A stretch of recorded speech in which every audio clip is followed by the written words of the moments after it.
설교에 있어서 내용과 이 내용을 어떻게 전달하느냐, 그 커뮤니케이션. 자, 여러분 설교에 있어서 내용이 더 중요하다고 생각하십니까? 아니면 이 표현하고 전달하는 커뮤니케이션이 더 중요하다고 생각하십니까? 물론 이 질문을 하면은 목회자들, 설교자들의 거의 대부분은 내용이 훨씬 중요하다. 뭐 이런 거를 질문하느냐, 이렇게 아마 반문할 정도로 이 설교에 있어서 전하는 내용이 중요하다, 이렇게 이제 답하실 거라고 생각합니다. 물론 그렇습니다. 우리가 이제 이 설교를 통해서 전하는 것이 하나님의 말씀, 우리가 그렇게 이제 믿고 있는 성경을 전하는 사람들이기 때문에 이 설교에 있어서 내용이 중요하다는 것은 뭐 말할 나위가 없는 것이죠. 근데 여러분 이걸 조금 한 번 더 생각해 보십시다. 자, 어차피 우리 설교자들은, 목회자들은 성경을 전하는 설교자들입니다. 이 성경을 전한다고 하는, 하나님의 말씀을 전한다고 하는 것을 이제 전제로 놓고 볼 때요, 뭐 우리는 당연히 성경을 전하는 사람들이죠. 자, 이것을 떠날 수 없습니다. 이걸 전제로 놓고 볼 때 우리가 이 설교를 어떻게 전달할 것이냐, 이 문제를 생각해 보면요, 이 설교 전달의 커뮤니케이션이라고 하는 것이 또 실제로 엄청나게 중요하다는 것을 생각하지 않을 수가 없습니다. 아마 설교하는 많은 분들에게는 이 설교 전달력이 얼마나 중요한 것인가 하는 것을 뭐 절절히 체감할 줄로 그렇게 이제 생각을 합니다. 제가 신학교 3학년 때, 저는 이제 신학교 가기 전에 방위 복무를 했고요. 자, 방위 아시죠? 대한민국의 장교입니다. 소위, 중위, 대위 위에 있는 장교. 방위 복무를 마치고 이제 신학교를 들어갔어요. 그래서 신학교 3학년 때 학교에서 이제 예비군 훈련을 받게 됐습니다. 군대 갔다 온 사람들 대상으로 이제 예비군 훈련을 하는 거죠. 예비군 훈련하는 날 이제 그 장소가 어디냐면, 강당에서 모였어요. 이 강당이란 장소는요, 우리 신학생들에게는 일주일에 이제 화요일, 목요일 이틀씩 교단 안팎에 이제 꽤 유명한 목사님들 초청해가지고, 그분들의 이렇게 설교를 들으면서 일주일에 2번씩 이렇게 예배를 드리던, 채플하는 예배 드린 장소입니다.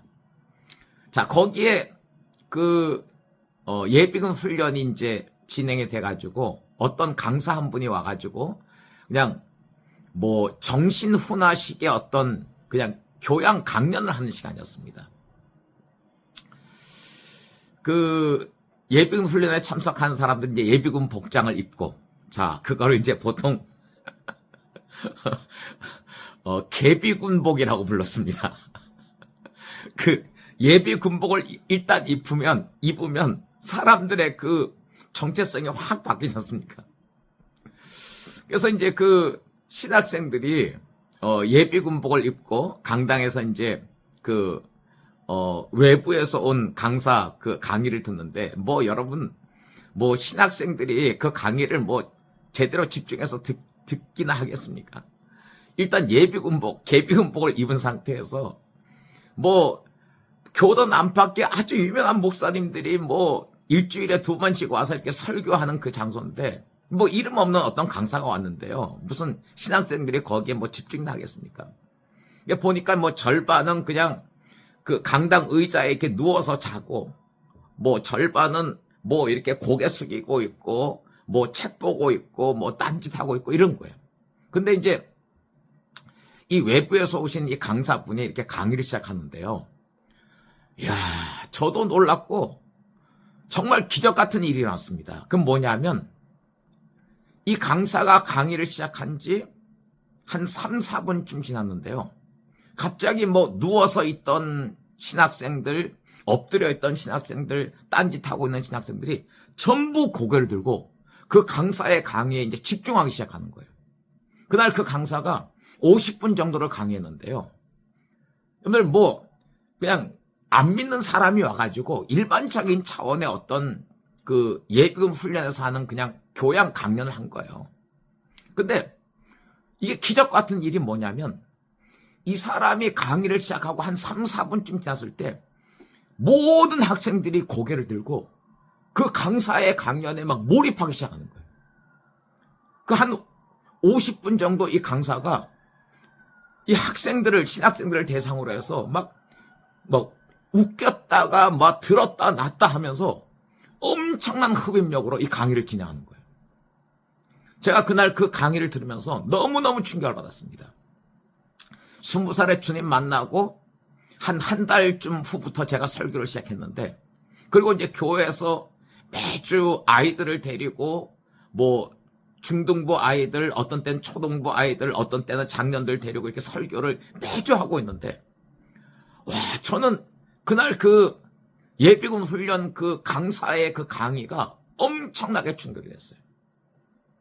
그날 제 속에서 계속해서 떠올랐던 이 깨달음이 뭐냐면, 와, 어떻게 저 사람은 성경 얘기 한마디도 하지 않고 그냥 이 세상에서 있었던 일들을 그냥 재밌게 그냥 뭐 어떤 때는 너무 그냥 절도할 정도로 그냥 웃기게 표현하기도 하고 뭐 그런 가운데서 이렇게 사람들 확 흡입시켜가지고 이렇게 집중하게 하는데, 저 사람의 얘기 속에는 진짜 어떤 영원한 가치에 속한 것이 하나도 없는데, 그럼에도 불구하고 이렇게 흡입력 있게 몰두하게 재밌게 전달을 하는데, 우리는 정말 진짜 보배 같은 하나님의 말씀을 소유하고 있는 사람들이고 이 하나님의 말씀을 전하는 사람들인데 왜 우리 설교에는 이런 전달력이 없을까? 저는 그날 그게 그냥 큰 충격이었습니다. 뭐 그전부터 늘 고민하고 있던 바지만 그날 그 사건을 그 계기로 해서 저는 이제 이 설교에 있어서 정말 내용 못지않게, 어차피 우리가 전하는 내용은 하나님의 말씀인 성경을 토대로 하는 것 아닙니까? 이 하나님의 말씀을 토대로 해서 우리가 이제 설교를 전하는 사람들인데, 이 설교를 그 정말 흡입력 있게 또 더 나가서 생명력 있게 전달하기 위해서는 어떻게 해야 되는가? 그러니까 이런 부분들을 계속해서 이제 고민할 수밖에 없게 된 것이죠. 여러분 다시 한번 좀 묻겠습니다. 그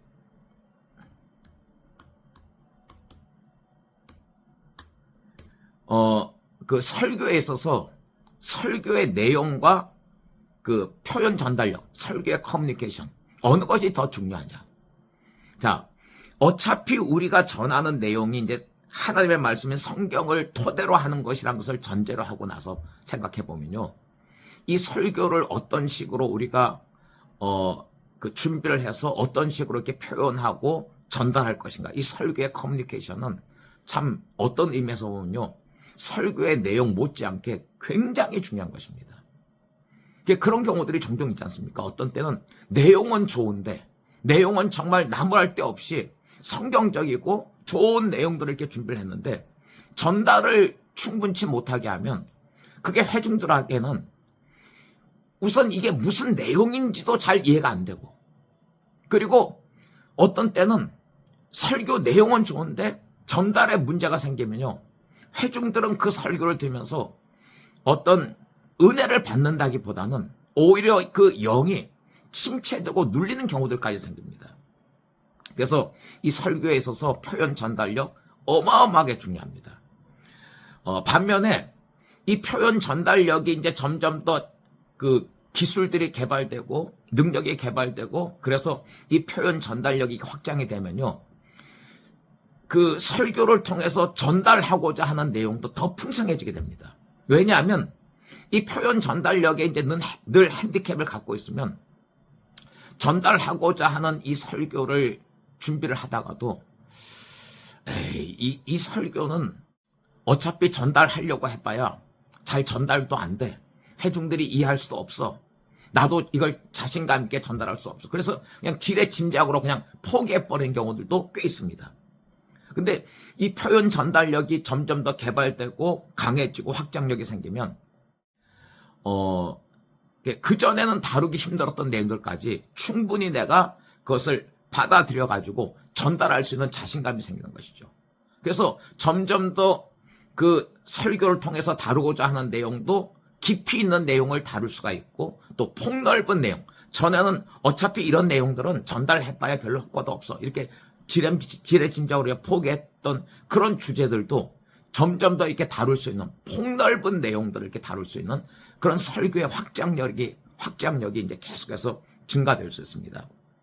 그래서 이 설교에 관해서 고민하는 우리 같은 사역자들에게는 설교의 이 내용, 물론 이제 이 설교의 내용, 앞으로 제가 이 목회자 학교에서 종종 이 설교의 내용에 관한 부분들도 이제 다루겠습니다만, 우리 같은 사역자들에게는 이 설교의 내용을 100이라고 놓고 본다면, 이 100이라고 하는 그 수치에 이르도록 설교의 내용을 정말 충실하고 깊이 있는 그런 내용으로 이제 준비해야 되는 책임이 있고요. 또 한편으로 설교 전달력도 어떻게 보면요, 100이라고 표현할 수 있습니다. 그래서 이 설교 전달의 효과가 100이라고 놓고 볼 때, 효과적인 설교의 커뮤니케이션을 위해서도 우리가 정말 계속해서 노력하고 애쓰고 기도하고 때로 고민하고, 물론 그런 과정에서 또 종종 시행착오를 겪고 좌절하고 뭐 실패하고 이런 경험들도 이제 하게 되겠습니다만, 그럼에도 불구하고 우리 같은 설교자들은 어차피 이 설교의 전달력을 위해서 계속해서 부단히 자기 자신을 개발하고 노력할 필요가 있습니다. 이런 초점을 가지고 계속해서 우리의 이 설교, 하나님께서 우리에게 주신 어떻게 보면 최고의 전달 도구인데요. 이 설교라고 하는 부분에 있어서 우리의 영성이 개발이 되고 또 표현 전달력도 점점 더 살아나서 더 깊은 내용들을, 더 많은 내용들을 회중들에게 전할 수 있는 그런 통로가 됐으면 좋겠습니다. 감사합니다.